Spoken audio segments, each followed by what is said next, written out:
सौंपा है और अपना मत को जेपीसी और मत को दिया है। तो किसी बिल को सदन में चर्चा करने से पहले 1 करोड़ से ज्यादा सुझाव मिलना ये भी अपने आप में विचार विमर्श राज्य सरकारों से भी हुए और साथ साथ में कल लोकसभा में बहुत लंबी चर्चा हुई और देर रात यानी कि आज सुबह बिल पास करके राज्यसभा में आया। मैं मानता हूं कि ठीक है, हमारा मेंबरों ने कहा है कि संशोधन देने के लिए समय मिलना चाहिए था, लेकिन सबने ये एग्री किया है कि आज जो सुबह हमारा मेंबर ने सवाल उठाया, चेयरमैन साहब ने कहा है कि ये हम लोगों ने बिजनेस एडवाइजरी कमेटी में ये तय किया कि आज ही इसको यहाँ चर्चा करना है। ज्वाइंट कमेटी ने 10 शहरों में मुंबई, अहमदाबाद, हैदराबाद, चेन्नई, बेंगलुरु, गुवाहाटी, भुवनेश्वर, पटना, कोलकाता और लखनऊ में जाकर के अपना पूरा वहां समय भी दिया है। और आज मैं कमेटी के हर एक मेंबर को भी धन्यवाद देना चाहूँगा। बाकी जो इस बिल में बोलने वाले हैं उनको धन्यवाद, मैं जब जवाब दूंगा आखिरी में तो मैं जवाब देते समय धन्यवाद जरूर मैं रखूँगा। सर,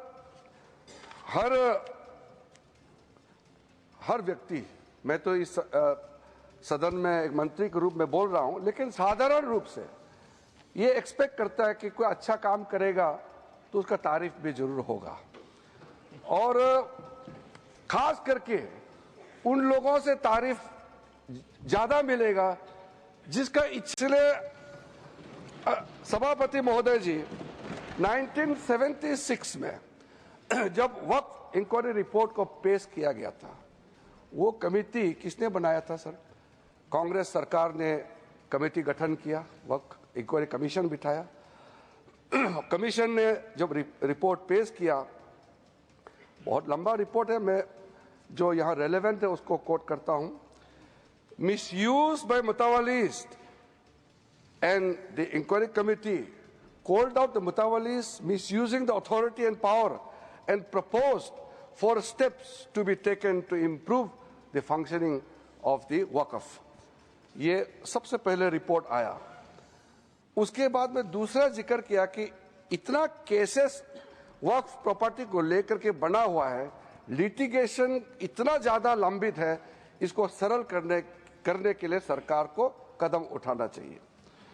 उसके बाद सचर कमेटी रिपोर्ट 2006 में पेश किया गया। उसका मुख्य अंश सचर कमेटी ने जो कहा, एक तो जो वक्फ बोर्ड है उसको स्ट्रेंथन किया जाना चाहिए और ये पुराना सिस्टम में चल रहा है, डिजिटल होना चाहिए। साथ साथ में सचर कमेटी ने कहा कि उस समय 4.9 लाख वक्फ प्रॉपर्टी है इस देश में, आज तो बढ़ गया, उस समय 2006 में, और 4.9 लाख वक्फ प्रॉपर्टी जो रजिस्टर्ड वक्फ प्रॉपर्टी है उनका टोटल इनकम सिर्फ 163 करोड़ पर एनम था, 160 करोड़। और उसी समय सचर कमेटी में यह भी कहा, टिप्पणी भी किया और सुझाव भी दिया, अगर वो 4.9 लाख प्रॉपर्टी को अगर एफिशिएंटली मैनेज करते उस समय का मार्केट रेट से, तो भी 12,000 करोड़ हर साल इनकम जनरेशन होता। तो 12,000 करोड़ होना चाहिए था, लेकिन 163 करोड़ जनरेशन हुआ है। फिर उसके बाद में हम लोगों ने आकलन किया, आज का दिन में 8.72 लाख जो प्रॉपर्टी है इतना बढ़ गया, उसका तो हम हिसाब भी नहीं लगा सकता है और मुझे हिसाब भी लगा के आंकड़े पेश नहीं करना चाहिए क्योंकि मार्केट का अपना अपना एक फॉर्मूला होता है। लेकिन एक कॉमन सेंस है कि अगर सचर कमेटी 4.9 लाख प्रॉपर्टी को अनुमान लगाया 12,000 करोड़ इनकम होना चाहिए, तो आज उसको आप आज के समय मार्केट रेट में हिसाब लगा करके आप अनुमान लगा सकते हैं।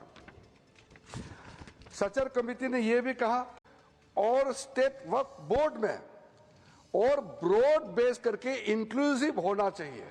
ये बंद कमरे में कुछ लोग बैठा है ऐसा लग रहा है, इसको खोलना चाहिए, ब्रॉड बेस करना चाहिए। साथ साथ में सेक्रेटरी जो सेंट्रल वक्फ काउंसिल और स्टेट बोर्ड है उसका स्तर सीनियर लेवल होना चाहिए। उस समय under secretary deputy secretary rank का था, उसको कहा कि ज्वाइंट सेक्रेटरी एडिशनल सेक्रेटरी का रैंक ऑफिसर को नियुक्त करना चाहिए।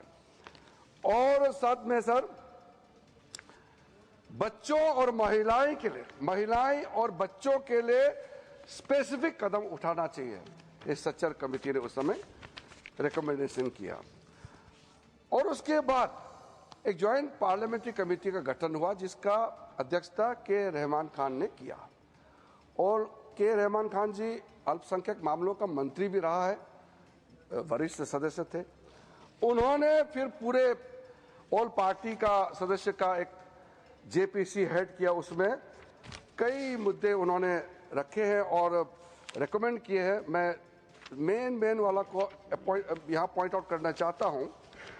एक तो उन्होंने पॉइंट आउट किया कि जो इंफ्रास्ट्रक्चर है वक्फ बोर्ड का वो काफ़ी नहीं है और मैन पावर और फंड बहुत ही मीगर है, कम है, छोटा है, वो काफ़ी नहीं है। दूसरा कहा कि ऐसा लगता है कि सारा जो झंझट है